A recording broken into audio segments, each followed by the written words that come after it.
Ukraine lured Russia's convoy into a deadly blizzard trap. The plan then crushed the entire column in minutes. 0312 a.m., the Antivka Corridor.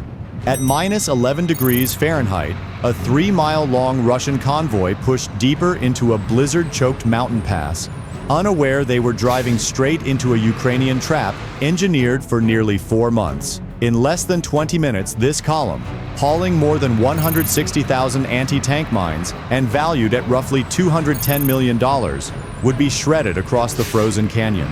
But the fatal mistake wasn't the ambush. It was choosing to enter a weather trap Ukraine had shaped since early autumn. With political delays in Washington slowing major aid packages, Russian commanders grew overconfident. Their unit, a chain of nearly 80 vehicles, including 42 BTR-82A armored carriers, 18 T-72B-3M tanks, and 19 ammunition trucks, treated the narrow pass as a shortcut to reposition forces near Kherson. For 10 of the previous 11 nights, they crossed the same corridor at almost the exact same hour because Moscow had declared it secure and predictable. Ukrainian intelligence knew every detail. Modified Orlan-type surveillance drones, upgraded with ultra-cold endurance batteries rated for minus 22 degrees Fahrenheit, tracked the convoy's nightly rhythm machine learning models, analyzed wind speeds, snowpack drift, and thermal signatures, building a real-time environmental map of the corridor. The stakes were enormous. The convoy carried a $10 million weekly delivery of fresh anti-tank mines, enough to shift the local tactical balance in a region where Russia had already taken over 18,000 casualties since May. Could Ukraine convert terrain, timing, and weather into a weapon? At 3:12 a.m., the answer began unfolding.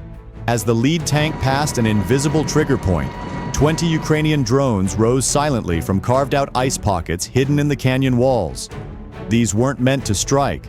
They formed the opening act of a layered operation. Each drone carried a compact heating module set to 125 degrees Fahrenheit, releasing warm air into the freezing night. The blizzard pulled this artificial heat upward, spreading it into swirling thermal plumes and forming a giant phantom convoy on Russian radar. An entire heat column that appeared out of nowhere below. The real Russian vehicles kept rolling forward, unaware of the illusion forming above them. The first move worked flawlessly. The trap had snapped shut.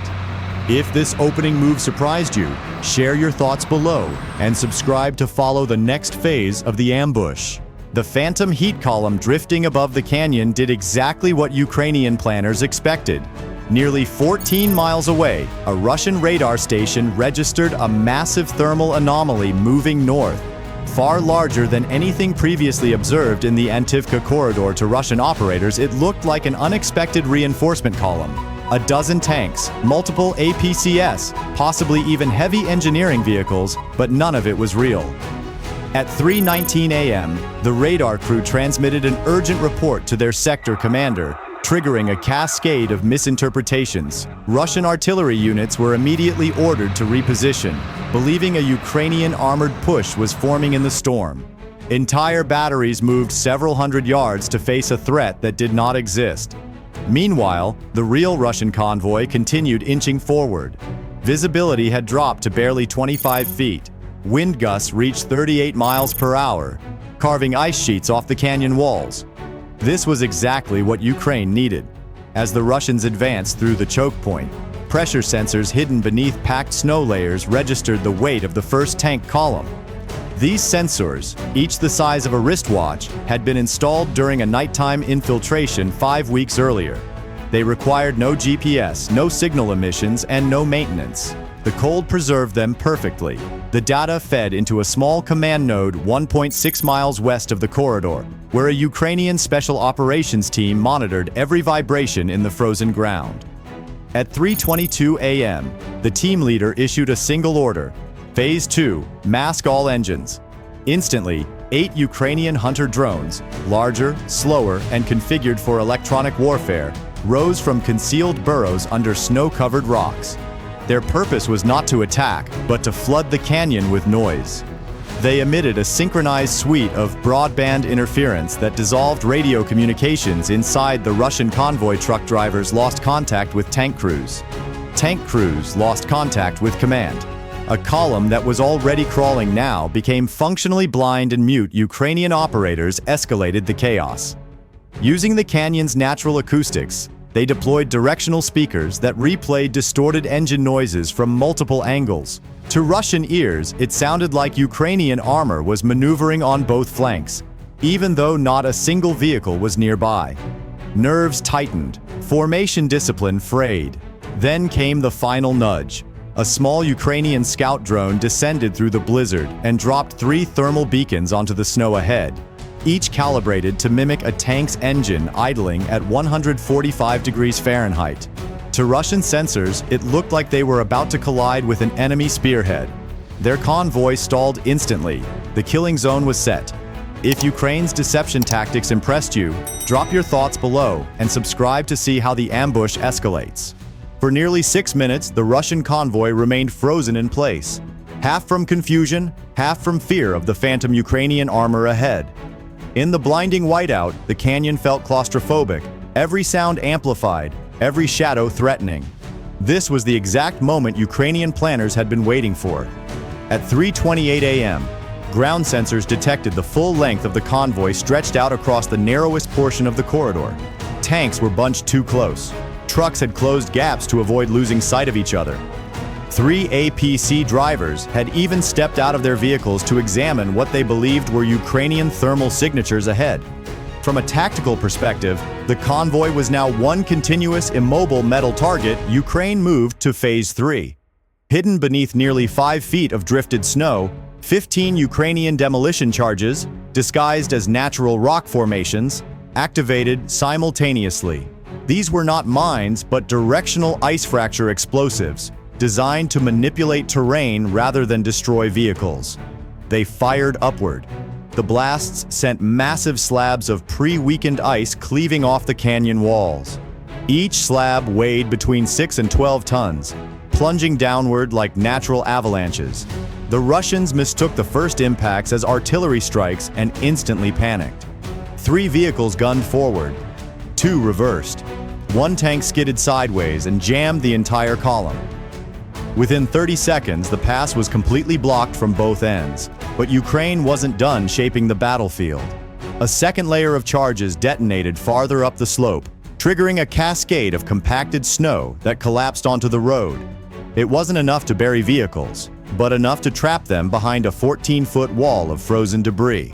The canyon had transformed into a sealed chamber. Russian commanders attempted to reorganize their formation, but their radios were still jammed by the Hunter drones circling high above. A few crews tried to climb out through hatches, only to retreat immediately as fresh ice fractured overhead. Temperature, minus 11 degrees Fahrenheit. Wind chill, minus 31 degrees Fahrenheit. Visibility, less than 20 feet. Every minute they stayed trapped, the cold drained fuel, batteries, and morale. Inside the Ukrainian command node, the team leader checked the final sensor readings, then issued the next order. Phase 4, bring the hammer. The ambush was about to turn lethal. If this environmental trap shocked you, comment your reaction and subscribe to see the strike that follows. The canyon was sealed, the convoy immobilized, the temperature continuing to plunge toward minus 14 degrees Fahrenheit. Ukraine now transitioned from shaping the battlefield to destroying the target at 3:34 a.m., more than a mile above the canyon. A formation of 12 Ukrainian Spectre drones broke through the upper cloud layer. These were not decoys, not jammers, not heat projectors. They were strike drones, each carrying a 38-pound shaped charge warhead designed to pierce armored roofs weakened by extreme cold. The drones descended through the blizzard in a staggered pattern, using the cliff faces to mask their approach from the Russian vehicles below. Snow and wind concealed their engines, while the Hunter drones still orbiting overhead fed them updated telemetry through narrow-band encrypted bursts. Inside the convoy, Russian crews finally sensed the danger. A lone BTR gunner spotted movement in the storm and fired short, inaccurate bursts into the white void. Another tank commander ordered his driver to rotate the hull, but the vehicle's treads were wedged between slabs of fallen ice. Dozens attempted to start their engines simultaneously, but the jamming prevented coordination, and several diesel units failed to ignite in the freezing air. The first Ukrainian drone struck at 3:36 a.m. It targeted the immobilized T-72B3M near the center of the column. The shaped charge detonated above the turret, punching a molten jet through the armor and igniting ammunition racks inside.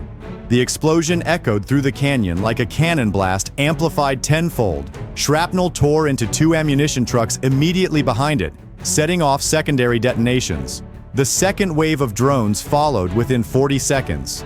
3 Spectres struck the lead vehicles, creating a firewall that trapped every truck and APC behind them. 2 more hit the rear of the convoy, ensuring no possible escape route remained. The canyon transformed into a burning furnace under a blizzard sky, fire and snow colliding in violent spirals. The cold intensified the destruction. Fuel lines cracked. Hydraulic systems froze and burst. Burning debris fused with ice, trapping wreckage in solid sheets. One final drone swept low and released a thermal scatter charge, each pellet burning at 2,500 degrees Fahrenheit, preventing Russian crews from approaching damaged vehicles or launching a counterattack. In less than 4 minutes, the convoy's combat capability had dropped by over 70%. The blizzard hid the smoke, the canyon trapped the flames, and the Russians realized the truth. They were no longer in a fight. They were in an execution zone. If this precision strike stunned you, leave a comment and subscribe to see how Ukraine finishes the ambush.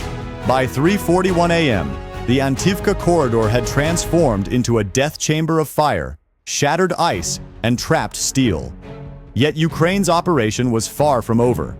The Spectre drones had broken the convoy, but a significant portion of Russia's cargo, its mine shipments, remained intact inside armored carriers and insulated transport trucks. Destroying those crates was essential. Leaving them behind meant Russia could salvage the cargo later once the weather improved. Ukraine initiated Phase 5, controlled ignition.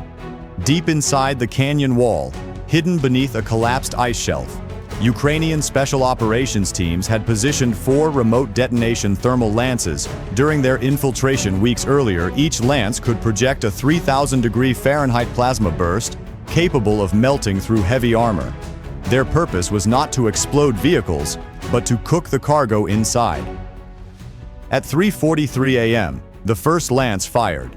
A jet of bright orange plasma stabbed into the side of a BTR carrying high-density mine crates. The armor glowed red, then sagged, then breached inside. The chemical fuses of the mines began to warp and rupture.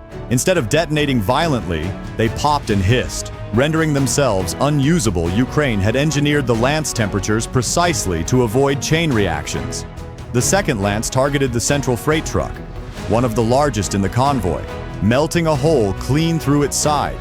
Sparks rained onto the tarp-covered crates until smoke began leaking out in thin, hot ribbons. Meanwhile, Ukrainian drone operators shifted the remaining Spectres into a containment pattern. They circled the canyon at low altitude, scanning for heat signatures of Russian survivors attempting to regroup. The Hunter drones resumed jamming, ensuring no distress signals could escape the valley. Russian crews were breaking down fast. Several soldiers tried to climb the canyon slope, but the ice was too sharp and brittle. Others attempted to dig out tires and treads, only to retreat as more snow cracked loose overhead. A tank mechanic waved a small flashlight wildly, signaling for a ceasefire, but the blizzard swallowed the gesture.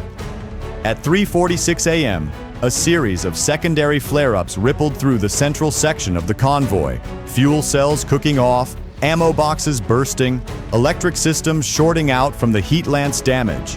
By now, over 85% of the convoy's mobility was gone. More importantly, nearly all mine shipments had been compromised. Ukraine wasn't simply destroying vehicles. It was erasing weeks of Russian logistical effort. Phase 5 had done its job. If this phase of the ambush surprised you, comment your reaction and subscribe to see how Ukraine completes the destruction. By 3:52 a.m., the Antivka Corridor was no longer a battlefield. It was a sealed tomb under a raging blizzard. The canyon floor burned in patches of orange and blue flame. while ice fragments glittered like shattered glass across wrecked armor. The Russian convoy, once stretching 3 miles in length, had been reduced to a disjointed chain of immobile, burning silhouettes. Ukraine now moved to its final phase, eradication and extraction. At 3:54 a.m., a final pair of Spectre drones descended through the thinning cloud cover. These were the heaviest models, each equipped with a 52-pound thermobaric charge designed for enclosed terrains like tunnels, bunkers, and in this case, a canyon trap. The drones positioned themselves at opposite ends of the destroyed convoy.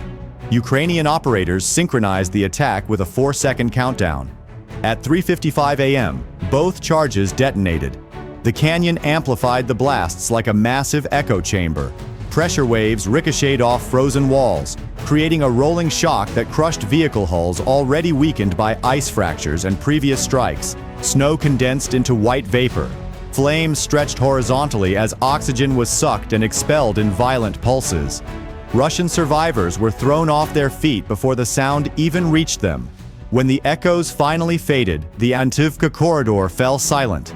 The thermobaric blasts hadn't only destroyed what remained, they had sterilized the battlefield, ensuring no equipment, no mines, no electronics, and no intact vehicle could ever be recovered. At 3:57 a.m., with the blizzard beginning to thin, Ukrainian special operations teams prepared for extraction. Their portable RF jammers powered down one by one. The sensor network, pressure pads, seismic triggers, thermal beacons, was remotely wiped. The canyon's natural winds quickly buried their tracks under drifting snow. By 4:02 a.m., the Ukrainian team had vanished into the storm. At sunrise, Russian reconnaissance drones finally reached the corridor. Their footage revealed a scene command analyst described as a total mechanical extinction event. Of the 80 vehicles that entered the pass, fewer than 5 retained a recognizable silhouette. Every mine shipment was rendered unusable. Fuel reserves, ammo stocks, and spare parts were obliterated. And Russia's attempt to reinforce the sector had been delayed by at least 12 to 15 days. For a mission planned over 4 months and executed in under 50 minutes, Ukraine had achieved a strategic, logistical, and psychological victory. The storm was their ally, the canyon was their weapon, and the convoy was their lesson. If this final phase surprised you, share your thoughts below and subscribe for more battlefield breakdowns.